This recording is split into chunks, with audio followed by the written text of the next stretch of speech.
Hello, my name's Hardcastle, and I make clay animations that are not for children. And welcome to the behind the scenes video of Claycat's The Raid. I'm just going to quickly go through the video with you and explain how I did a couple of things. First, we open up on this exterior shot of the building. And in real life that building is quite high, it's quite tall. The biggest problem that I had here was trying to get a big skyline. And I achieved this by just putting some brown paper around on my walls. And as you can see, I had to use a lot of paper. I used like parcel paper to do that. And then just added a few clouds, cut them out of paper, stuck them on with a bit of white tack. And this is one of my favourite effects in stop motion. It's called rig removal. I get asked a lot of the time, how do you get objects flying through the air during the animation process? Because obviously something's got to hold it, but there's nothing there. How do you keep it suspended without anything holding it? So what you see is this, the finished version, but in camera this is how it was actually shot. And you can see the little wire there holding the ball of yarn in the air. And then there's a set with the corridor. The tricky thing about building this set with the corridor is I needed to keep it claustrophobic. I needed a long corridor with a ceiling and all the rest of that. And the problem that produces is that I can't access my models to move them when I'm animating. So to get around that problem, what I did was,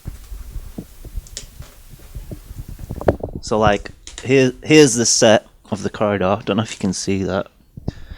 And during the captures of the frames, I would simply open the roof of the corridor, get inside there, and when everything was set, close the roof. And during the animation, you can't even notice that the ceiling was ever moved.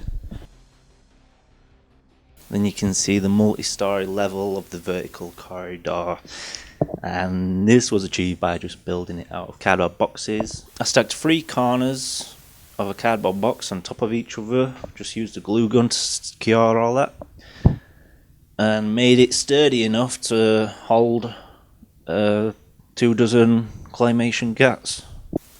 Now I'm just going to tell you a little bit about the guns. From a DIY shop you can buy something called iron wool. This is how I managed to find mine. It came in a bag like this. And iron wool, I'm not sure what you use it for exactly. I think you use it for sanding stuff down, finishing off surfaces. But what I do is I simply pull a little bit off, simply about that much. And before I take the photograph, I'll set that on fire with a match, a lighter. And while that's burning, it produces like a spark under a long exposure of the camera take. And that's how I managed to get the muzzle flash during that sequence in the catnip lab. So yeah, I hope you found that very interesting. Thank you for watching, and all your comments and your likes and your favourites and all the other stuff that you do on my YouTube videos. That just puts a big smile on my face. And until next time, goodbye.